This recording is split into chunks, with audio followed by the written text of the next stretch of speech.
the things that ultimately help you become competent are your experience, okay? The experience that you've had, even if you're a young therapist or even if you're a therapist with 25 years experience. The fact that you have had some form of experience, whether you were working as a trainer, whether you were working as a first aid officer, whether you were working as a student under a senior therapist, that will add to your experience. The next is your training itself. You will have had training in specific elements of your sport, or it might be something to do with a team. It might not be any of those things. It might simply be training in your course itself. Excuse me.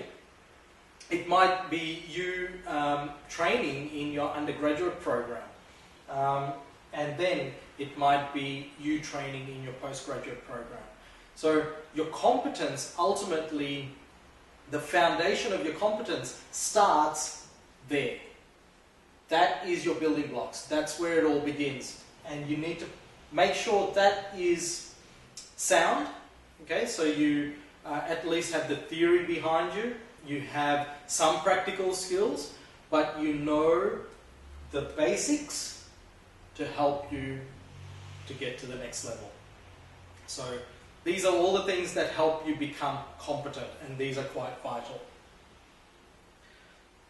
So that was competence.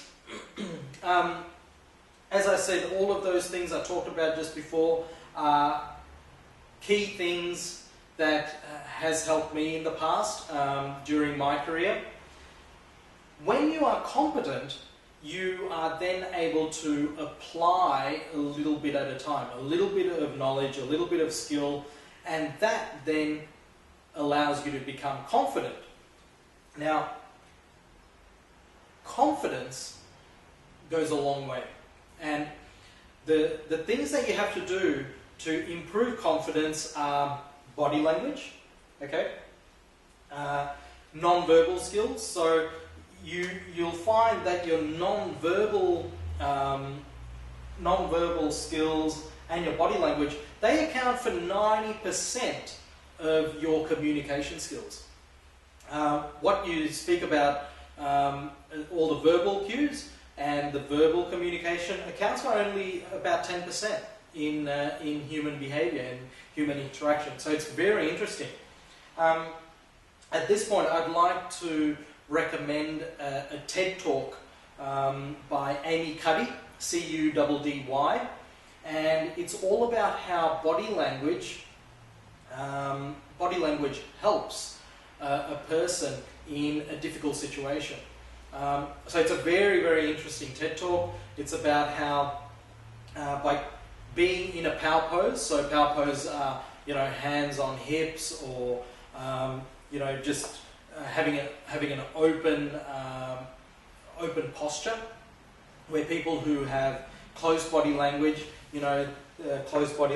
or they're unsure, they're sort of in this kind of position, where if you're in an open position, hands on hips, she has found that there are different levels of hormones that are increased or decreased. So if you're in a power position, you decrease the amount of cortisol, which is the stress hormone. So it's very interesting, and it's something you can do to improve your confidence. Now, when would you use something like that? Say you're going, one, for a job interview. Secondly, and that's what Amy Cuddy talks about in her TED Talk, but if you were to apply that in sports physiotherapy, say you're going into a stressful situation with a difficult athlete, or you think that, wow, this athlete's going to be very, very difficult for you, or they might be challenging you to, because they want to get the best results in the shortest period of time, and you want to try and get that for them, but it's, it's stressing you out, it's causing problems for you. By doing the body language skills, or creating body language skills, or improving your body language skills, you will find that you can become better because it's going to improve your confidence. To touch upon this a little bit more, to become a confident person or to improve your body language, as I said before, the open positions. So having an open stance, your body language is open, your head is up, chin is up, shoulders back, nice and tall. You're having all the alpha qualities of behavior, because that will ultimately determine that you have good body language. So, to improve confidence, body language and your non-verbal skills. As I said, have a look at Amy Cuddy's TED Talk. I have all my staff watching that as well, because it's quite a wonderful TED Talk, very popular too.